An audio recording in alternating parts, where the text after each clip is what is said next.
Olá, boa tarde. Tudo cada vez melhor. Estamos aqui novamente, compartilhando ensinamentos para contribuir aí com uma vida cada vez melhor de cada um de nós. E continuando a live anterior, falando sobre o livro O Homem e seus Símbolos, de Carl Gustav Jung.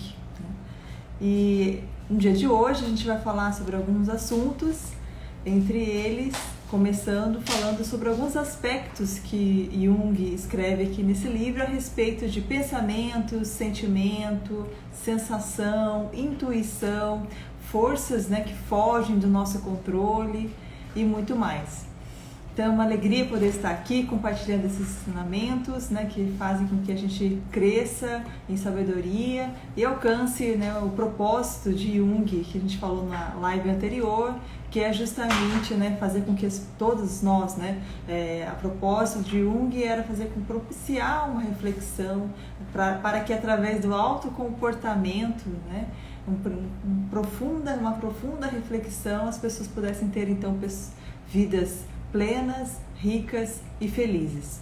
Então, seguindo esse propósito, eu pincelei aqui, eu pincei algumas das ideias principais para que a gente possa estar aprendendo aí com esse livro também. Então, sobre pensamento, sentimento, sensação e intuição, Jung já começa falando algo que diz o seguinte: sempre me impressionou o fato de que um número surpreendente de pessoas não utilize jamais a sua mente se for possível evitá-lo. E também que um número considerável de pessoas o faça de maneira absolutamente estúpida. Então, a maioria das pessoas com que ele teve contato, ele achou surpreendente, que lhe pareceu que as pessoas simplesmente não pensavam. Então ele relata também que ele teve contato com muitas pessoas que pareciam viver no mais estranho estado de espírito, Essas pessoas, segundo ele, consideravam que a condição na qual elas estavam era algo que poderia ser imutável, Então era assim mesmo, não tinha possibilidade de mudança. E é como se, segundo ele, o mundo e a psique dessas pessoas fossem estáticos, Nada poderia sair do lugar e assim permanecessem eternamente.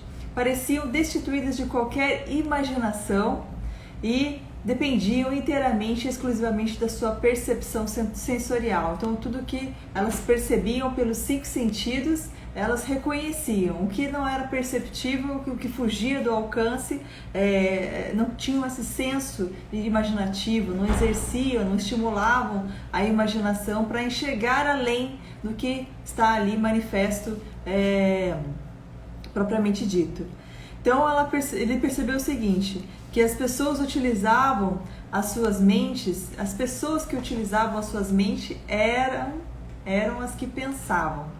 Isto é, aquelas que usavam as suas faculdades mentais, intelectuais, tentando adaptar-se às situações, sendo agentes dentro de uma situação. Então, utilizavam essas faculdades mentais para racionalizar, entender, gerenciar o que está se passando à minha volta. Não simplesmente deixar deixa a vida me levar, digamos assim. Então, em relação ao sentimento, ele diz o seguinte: as pessoas igualmente inteligentes que não pensavam, buscavam e encontravam o seu caminho através do sentimento. Sendo que o sentir que Jung coloca aqui é uma função racional, isto é, organizadora. Então, refere-se à apreciação, a um julgamento de valores. É agradável, é desagradável, é bom, é mal. Então, quando a gente sente, isso para mim faz sentido, tem até a palavra, sentido, é realmente algo que a gente deve considerar como um fator racional, Ao passo que muitas pessoas podem pensar ao contrário, que o racional é que aquele pensamento organizado, em fato, muitas vezes o sentir, segundo o que o Jung está colocando aqui, quando a gente sente que esse é o caminho, esse não é o caminho, realmente deve ser considerado como um fator racional. E ele diz assim: o sentimento, de acordo com essa definição, não é uma emoção que é involuntária. Então, segundo o que ele está colocando aqui, como ele coloca como algo racional, não é involuntário, não é algo que surge, né? É diferente das sensações e das intuições que ele vai falar em seguida. Então, enquanto a intuição é então uma função irracional, isto é, percebida através dos sentidos, e é um fenômeno involuntário, irracional. Então, simplesmente a gente intui, né, algo, uma ideia, tem, né, uma percepção de algo, é uma intuição, que não é algo realmente que nós estamos criando, né, de forma voluntária, é algo que realmente surge e é percebido através dos nossos sentidos.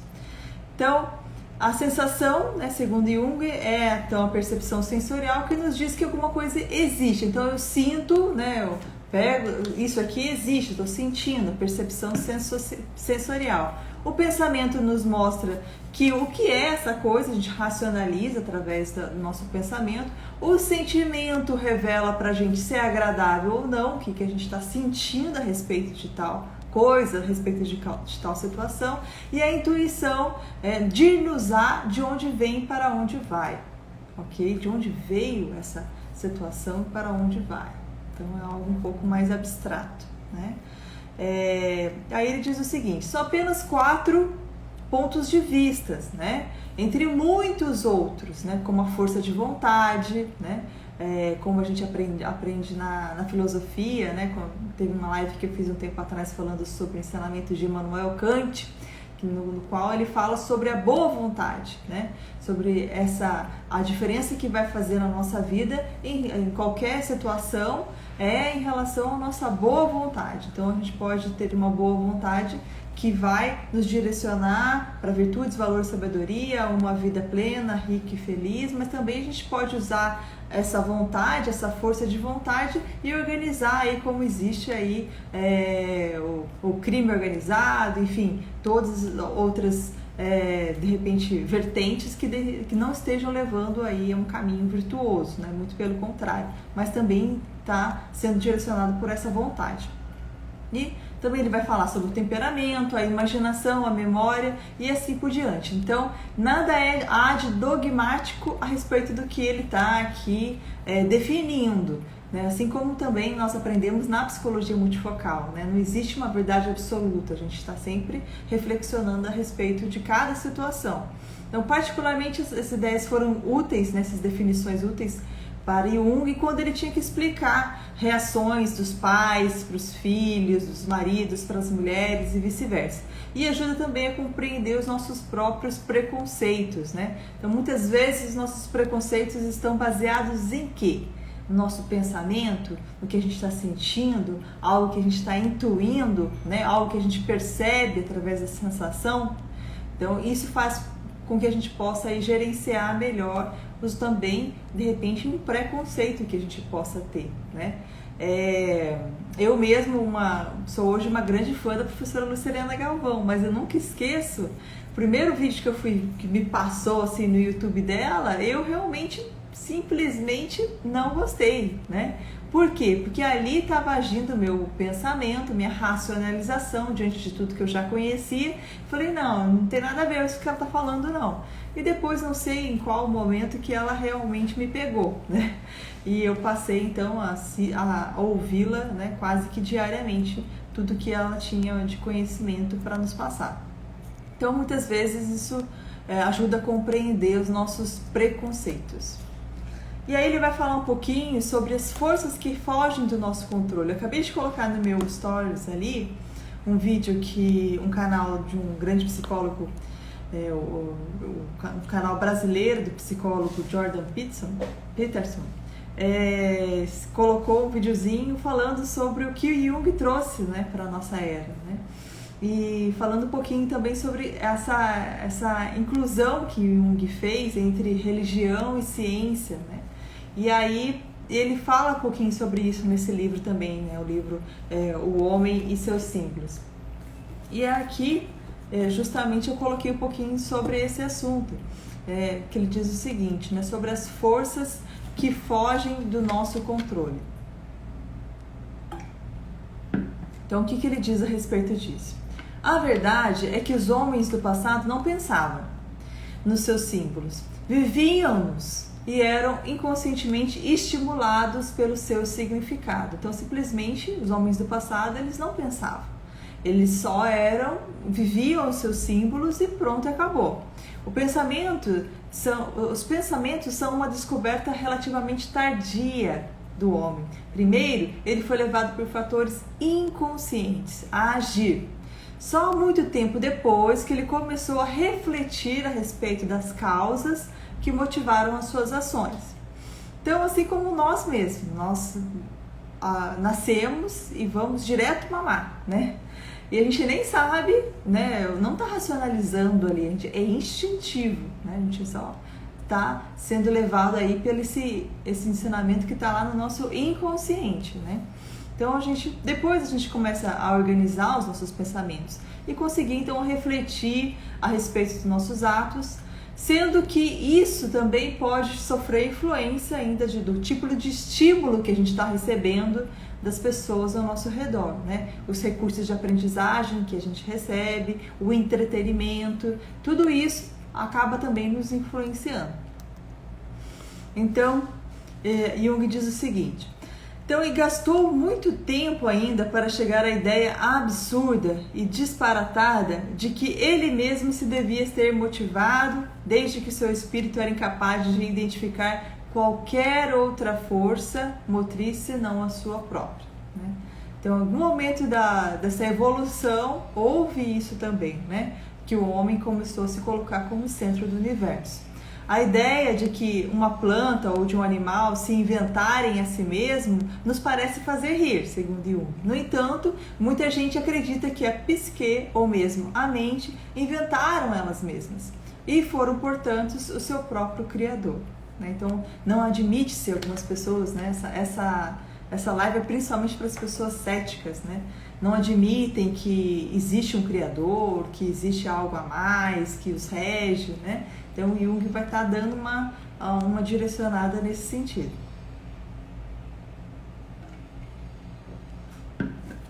Ele diz o seguinte: a única coisa que nos recusamos a admitir é que dependemos de forças que fogem dos nossos controles, né? Isso, como eu falei, é mais para as pessoas céticas, né? As pessoas que, em geral, já são, me acompanham aqui, são pessoas que já seguem uma outra linha, né? Que justamente se colocam, né, nas mãos dessas forças superiores dos seus dia a dia, seus pensamentos, seus atos.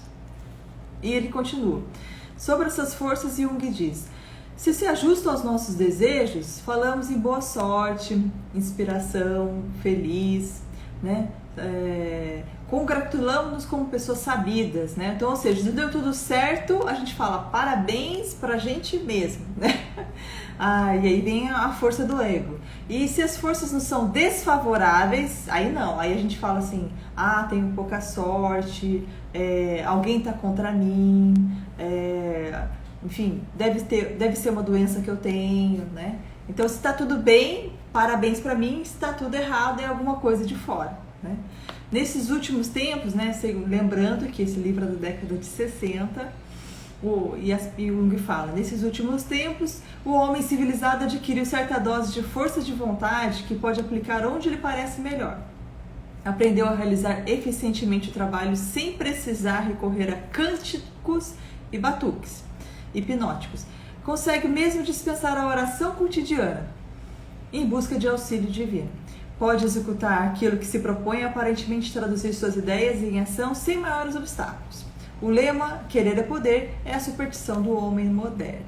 No entanto, ele continua: para sustentar esta sua crença, o homem contemporâneo paga o preço de uma incrível falta de introspecção, né? Então aí a gente vê as síndromes acontecendo, né? Mais uma vez, falando da psicologia multifocal, o Dr. Augusto Cury fala da síndrome do pensamento acelerado, né? As pessoas aí estão, né, acorda de manhã, vai para o trabalho, volta e fica naquele entretenimento e buscando sempre estar se autoestimulando, né? E aí tem essa síndrome do pensamento acelerado, porque falta, até também, segundo o Dr. Augusto Cury, essa introspecção, né? Essa mesa redonda do eu, essa paradinha, né?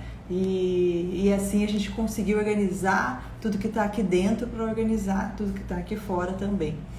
E aí, então ele não consegue perceber que, apesar de toda essa sua racionalização e toda a sua eficiência, continua possuído por forças fora do seu controle, né? Então, apesar de muitas pessoas quererem acreditar que vivem por si mesmos, a partir da sua própria força, a partir da sua crença em si mesmo, realmente continua possuído por forças que fogem do seu controle. É isso que Jung escreve aqui, são palavras de Jung. Então, seus deuses e demônios absolutamente não desapareceram.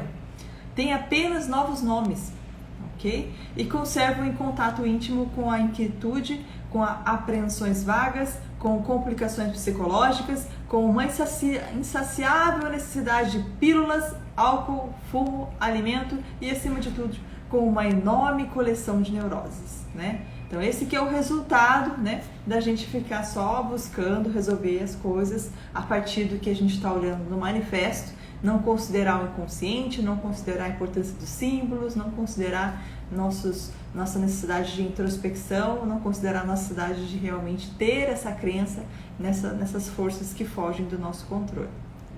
Então ele continua.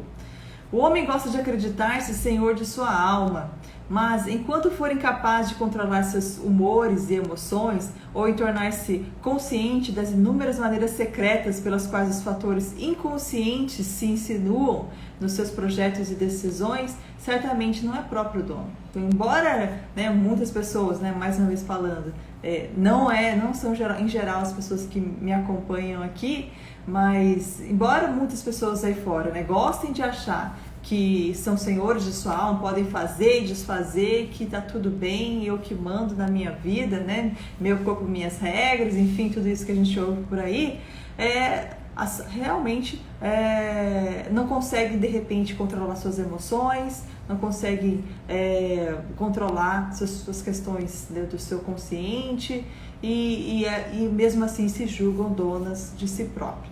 Então o homem moderno, segundo Jung, para não ver essa cisão do seu ser, protege-se com um sistema de compartimentos, e como a gente também aprende na psicologia multifocal, que são as janelas killers, né? Então a gente vai só engavetando as coisas, né? Eu não quero pensar nisso, engaveta. E aí pensa que tá tudo ok, né? Mas tá tudo lá no inconsciente. E ele continua, certos aspectos da sua vida exterior e do seu comportamento são conservados em gavetas separadas e nunca confrontadas umas com as outras. Então, aqui ele também coloca, né, então, uma tarefa importante, uma estratégia que pode ser feita, né, é justamente a própria confissão, né, que existe aí em muitas religiões, né? Quando a pessoa ele faz esse tipo de ato, né, ela está de repente racionalizando, tirando aquela situação de dentro dela, trabalhando aquela situação de alguma forma, né? A própria análise, né?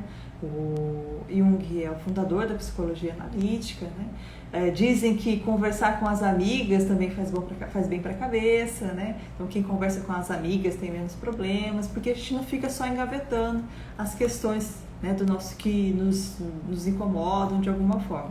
Então, ele continua, se por algum instante considerarmos a humanidade como um só indivíduo, né, verificaremos que a raça humana lembra uma pessoa arrebatada por forças inconscientes. Então, se a gente considerar a raça humana, todos nós, né, como um só indivíduo, segundo o retrato que ele coloca aqui, lembra uma pessoa arrebatada por forças inconscientes. Também essa humanidade, né, num indivíduo só, gosta de colocar certos problemas em gavetas separadas. Então pensa toda a humanidade como um indivíduo só, colocando essas questões em gavetas separadas. Exatamente por isso deveríamos examinar com mais atenção o que fazemos, pois a humanidade hoje em dia está ameaçada por perigos mortais, criados por ela mesma e que já escapam do nosso controle. Então aqui ele está falando algo que lá na década de 60 ele já previa, né? Todo mundo colocando nas suas gavetinhas as situações. E aí de repente a gente vê aí vários, bem visto, né? Não só nesses últimos tempos, né? Mas já há anos anteriores também, vários absurdos que acontecem porque a humanidade, né, tá assim, colocando tudo nas suas gavetinhas, né, e fica tudo lá sendo trabalhado pelo inconsciente. Então, como a gente aprendeu, né, muitas vezes o nosso comportamento ele é movido muito mais pelo nosso inconsciente. E esse inconsciente também está ligado ao inconsciente de toda a humanidade, o inconsciente coletivo. Então, por isso que a gente precisa realmente, ele vai dar aqui mais dicas de como sair dessa fria. Então, este estado de coisas explica o estranho sentimento de impotência que envolve tanta gente nas sociedades ocidentais. São pessoas que começaram a perceber que as dificuldades com que nos defrontamos não são de ordem moral, ok? Assim como na decadência de outras civilizações. Olha que interessante, a gente já falou aqui, né, em lives anteriores sobre o que a decadência e a ascensão do Egito tem para nos ensinar, né? E justamente naquela live que está no meu canal aqui no Instagram também e no YouTube também, tem ali um estudo, né, falando sobre o que aconteceu para que os momentos de auge, né, houvessem, o que estava acontecendo no Egito naquela época, nos momentos de auge do Egito. E o que acontecia na época dos momentos de queda, de decadência do Egito, que foram vários ciclos, né? Centenas e centenas de anos. E o que observou-se foi que justamente os momentos de ascendência, de ascensão do Egito, foi nos momentos em que eles estavam realmente colocando o sagrado em tudo, né? Desde a condição de faraó, já trazia ali a representação do divino. Tudo tinha um sagrado em todos os seus atos, toda a sua organização da sua sociedade estava organizada de forma harmoniosa, com um centro, né? Desse centro partia então todo mundo fazendo a sua função consciente do sagrado que tinha em cada uma das funções, né? E isso levou à ascensão do Egito. E aí, ao passo que isso foi decaindo, né, desde o centro, né, aí sim o faraó já não representava mais o divino, o pai na família também já não representava mais o faraó. Quando esses centros foram perdendo a sua função de sagrado, de sacralizar, tudo acabava também decaindo dentro da sociedade, né? Então, e aqui o que fala justamente a respeito disso, né? Começamos a perceber que as dificuldades com que nos defrontamos são de ordem moral, ou seja, são relacionadas ao que a gente está fazendo, né? O que a gente está considerando como modos de vida, ok? Então, assim como na decadência de outras civilizações, e que a tentativa para resolvê-las através de uma política de acumulação de armas nucleares ou de uma competição econômica, né, está trazendo poucos resultados, né? Lembrando, Jung falando aí, década de 60. E já que é uma faca de dois gumes, então os países ficarem aí se organizando com armas e competição econômica não está levando a grandes resultados. Muitos de nós agora, segundo Jung, compreendemos que seria bem mais eficiente o emprego de recursos morais e intelectuais que nos poderiam imunizar psiquicamente contra a afecção que se alastra cada vez mais, né? Então, se a gente tem esse recurso moral e intelectual, né, nós poderíamos viver como os estoicos, né? Que, segundo a professora Luciliana Galvão ensinou esses dias, né? Os estoicos, por exemplo, né, consideravam que poderia um sábio, né, tá passando por um sábio, né, na rua, identificavam um sábio na rua quando era uma pessoa que estava demonstrando a partir dos seus atos, né, harmonia, alegria, apesar das suas dificuldades, né? Que não necessariamente então aquela pessoa que tá ali em harmonia e alegria porque tá tudo bem, mas ela tá realmente buscando manter uma serenidade apesar das questões que poderiam estar ali lhe abatendo naquele momento, né? Dando o seu melhor, digamos assim, né? Como então tem um desses filósofos estoicos, era Epíteto, né? Que justamente era um escravo e foi o que mais escreveu sobre liberdade, né? Então ele sempre estava exercendo aí, buscando exercer sua liberdade aonde? Dentro de si mesmo, né?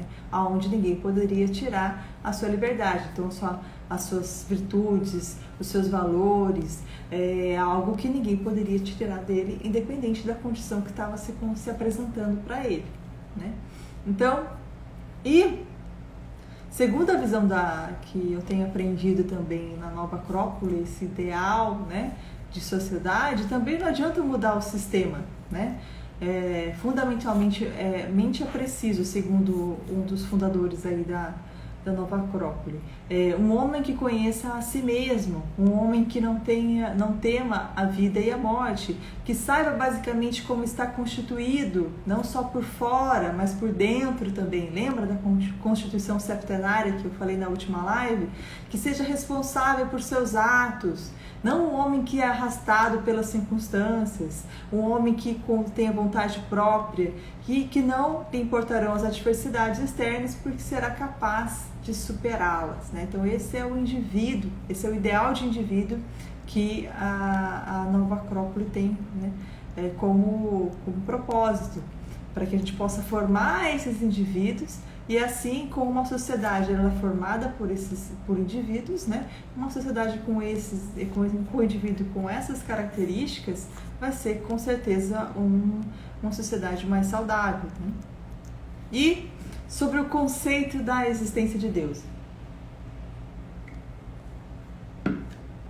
Já partindo para os finalmente aqui da nossa live, Jung diz o seguinte: o homem moderno afirma que pode perfeitamente passar sem esses conceitos, né? E defende a opinião argumentando que não existe nenhuma prova científica de sua autenticidade. Então, esses conceitos de que Deus não existe, enfim, né? Que o homem criou a si mesmo, enfim. Mas, em muitos momentos, lamenta-se por ter perdido suas convicções. Então, esse mesmo homem que afirma que pode passar perfeitamente sem esses conceitos sobre Deus, ele também, em alguns momentos, lamenta por ter perdido a sua fé, a sua convicção. No entanto, se estamos tratando de coisas invisíveis e desconhecidas, por que exigimos provas e evidências, né? Lembra sobre o que a gente falou na outra live, sobre símbolos? O que é um símbolo? É algo que tem algo mais a dizer além daquilo que a gente está conseguindo perceber, né? Então, se a gente está falando de coisas invisíveis e desconhecidas, ou seja, símbolos, por que a gente exige provas e evidências? Por que então privar-nos das crenças que se mostram salutares em nossas crises e dão certo sentido às nossas vidas, né? Então, muitas pessoas aí sem sentir, sem conseguir perceber o sentido da vida, porque muitas vezes lhe falta espiritualidade, lhe falta essa convicção, independente de qual linha seja. Então, o papel dos símbolos religiosos é dar uma significação à vida do homem, né? Então, quando a gente tem aí cerimônias, né? Cerimônias de casamento, cerimônias de batismo, busca o quê? Santificar, sacralizar aquele momento, né? É algo que realmente vai fazer com que a gente passe por um outro estágio de consciência, um estágio de consciência mais espiritualizado, mais vertical. Então é a consciência de que a vida tem uma significação mais ampla, que eleva o homem acima do simples mecanismo de ganhar e gastar. Se isso lhe falta, sente-se perdido e infeliz, né? Então aquelas pessoas que podem até ter de tudo na vida, né? Mas se lhe falta, sente-se perdido e infeliz, né? Então a consciência de que existe uma significação mais ampla faz com que o homem fique acima desse mecanismo de ganhar e gastar. E segundo Jung, o homem moderno não entende o quanto o seu racionalismo, que lhe destruiu a capacidade para reagir a ideias e símbolos luminosos, né? Luminosos, que são realmente símbolos divinos, e o deixou à mercê do submundo psíquico. Então, esse racionalismo o deixou à mercê do seu submundo psíquico. Libertou-se das superstições, ok, estou livre das superstições, mas nesse processo também perdeu seus valores espirituais em escala positivamente alarmante. Suas tradições morais e espirituais desintegraram-se e por isso paga agora um alto preço em termos de desorientação e dissociações universais, né? Então, a separatividade, né? Não se enxergar mais com o próximo como você mesmo, e esse tipo de dissociação que Jung está colocando aqui pra gente. Então, se perder das tradições morais e espirituais levam a esse alto preço que hoje a nossa sociedade está pagando. E ele continua: os antropólogos descreveram muitas vezes o que acontece a uma sociedade primitiva quando seus valores espirituais sofrem o impacto da civilização moderna. Sua gente perde o sentido da vida, sua organização social se desintegra e os próprios indivíduos entram em decadência moral, né? Então, o exemplo que eu já falei anteriormente sobre o Egito, a ascensão e decadência do Egito, sobre sacralizar tudo, né? E o exemplo também que a professora Lucilena Galvão também já usou em algumas palestras, falando sobre quando o Japão foi derrotado na guerra e lá eles têm um imperador, né? E eles têm muitos mitos também, né? Que são muitos símbolos que fazem com que eles resgatem as suas convicções. Então, naquele momento de desolação nacional, o imperador pegou os símbolos da deusa Amaterasu e mostrou para os japoneses e disse: olha só quem nós somos filhos do sol. E devolveu toda essa consciência, né, de seres divinos para os japoneses, e eles se reconstruíram aí rapidamente. Então, essa é a importância dos símbolos, para que haja essa conexão com essa força maior que nos orienta, nos protege e nos orienta. Então, segundo Jung, à medida que aumenta o conhecimento científico e diminui o grau de humanização do nosso mundo, o homem sente-se isolado no cosmos, porque já não está envolvido com a natureza e perdeu a sua identificação emocional e inconsciente com os fenômenos naturais. Então, se existe a heresia da separatividade, né, como disse como bem ensinou Helena Blavatsky, com essa separatividade, se eu não estou mais integrada com o todo, se nós não estamos integrados entre todos os seres humanos, então é possível então acontecer toda essa desumanização. E aí acontecem casos absurdos como a gente tem visto aí, né? Porque não existe mais essa identificação emocional. E aí, então a gente já encerrando essa live aqui, a gente fica com essa reflexão a respeito do indivíduo, né? Que tipo de indivíduo que nós estamos formando, que tipo de indivíduo que nós estamos nos formando, né? E essa necessidade que a gente tem então de buscar estarmos continuamente refletindo a respeito do que nós somos, de quem nós somos, através também dessa reflexão do nosso comportamento, né? E a gente está buscando continuamente aprender e compartilhar também, né? Com que é isso que eu tenho feito aqui através dessas lives, compartilhando esses ensinamentos de grandes pensadores para que as nossas vidas fiquem cada vez melhor e siga nessa melhoria contínua. Então, se você gostou desse vídeo, curta, compartilhe e até o próximo vídeo. Fique com Deus, muito obrigada.